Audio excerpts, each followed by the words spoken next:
ఈరోజు నా జీవితంలో చాలా ప్రత్యేకమైన రోజు, నా పుట్టినరోజు. ఈరోజు ఏదో ఒక దేవుడి గుడికి వెళ్ళడం నా ఆనవాయితీ. అందుకే ఈరోజు మా ఊరి దగ్గరలో ఉన్న కనుపూరు గ్రామంలో శ్రీ పంచలింగ మల్లికార్జున స్వామి దేవుడి గుడికి వెళ్ళడం జరుగుతుంది. ఆ స్వామివారి ఆశీర్వాదంతో ఈరోజు ప్రారంభించాలి అనుకొని రెడీ అవుతున్నాను. ఇప్పుడు నేను, నా భార్య, మా అబ్బాయితో కలిసి గుడికి బయలుదేరుతున్నాము. కుటుంబంతో కలిసి ఇలా వెళ్ళడం చాలా ఆనందంగా ఉంటుంది. దారి మధ్యలో ఇలా అడవి ప్రాంతంలోకి వచ్చేశాము. ఎటు వెళ్లాలో కాస్త అర్థం కాక ఆగి చూస్తున్నాము. కానీ ట్రిప్ మాత్రం చాలా ఎంజాయ్ చేస్తున్నాము. ఇదిగో శ్రీ పంచలింగ మల్లికార్జున స్వామి గుడి ప్రవేశద్వారం. ఇక్కడికొచ్చేసరికి మనసుకి ఒక ప్రత్యేకమైన శాంతి కలుగుతుంది. ఇప్పుడు కొండపైకి బండి మీద వెళ్తున్నాము.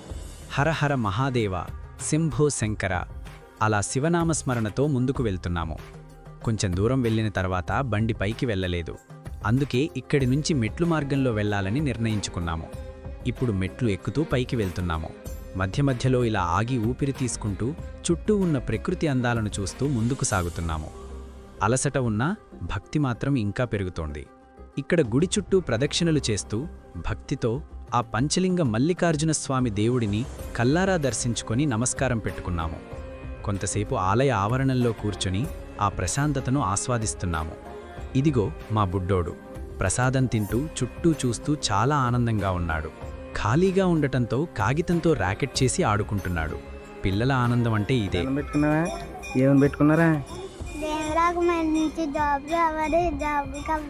జాబ్ రావాలంటే నువ్వు ముందు పెద్దోడు అవ్వాలరా, బాగా చదువుకోవాలి.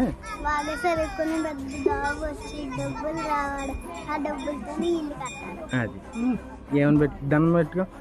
ఓ నమస్వాయ చెప్తావు చెప్పు. మహాదేవ శంభో శంకర. వచ్చిన బండితో వచ్చినప్పుడు కండు చుట్టూరు తిప్పి రెండు కొలు తిరిగితే చెప్పు సరే. హరహర మహాదేవ, హరహర మహాదేవ శంభో శంకర. ఓ నమ శివాయ, ఓ నమ శివాయ, ఓ నమ శివాయ. నువ్వు చెప్పు. ఇక్కడ భక్తులు తమ కోరికలు తీరాలని దేవుని మెట్లపై రాళ్లను ఒకదానిపై ఒకటి పేర్చుతూ ప్రార్థిస్తున్నారు.